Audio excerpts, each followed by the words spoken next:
আসলে এক্সিবিশনটা দেখে ভালো লেগেছে এমনটা বলাটা মনে হয় ঠিক হবে না, কারণ শব্দটার সাথে নাইনসাফি করা হয়ে যাবে। কিন্তু আমি এটা বলতে পারবো, যখন আমি প্রতিটা পেইন্টিং আলাদা করে দেখছিলাম তখন আলাদা আলাদাভাবে বেশ অনেকটা সময় নিয়ে সেই গভীরতায় ডুব দেবার চেষ্টা করছিলাম। আমার কাছে মনে হয় এখানেই পেইন্টিংগুলোর সবথেকে বড় সার্থকতা।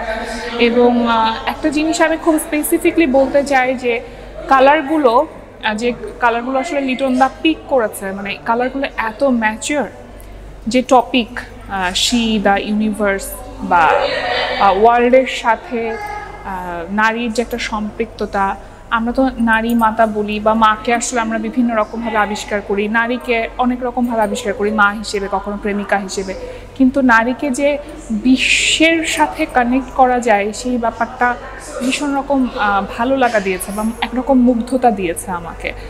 আর আমি বলবো যে একটা জিনিস হচ্ছে কিউরেটিংয়ের ব্যাপারটা। আমি দেখছিলাম যে প্রতিটা পেইন্টিংয়ের যে সাইজ খুব প্রিসাইজ, মানে খুব চিন্তা করে খুব সুদক্ষভাবে মনে হচ্ছিল যে আগে থেকে প্ল্যান করেই আসলে এক্সিবিশনটা করা।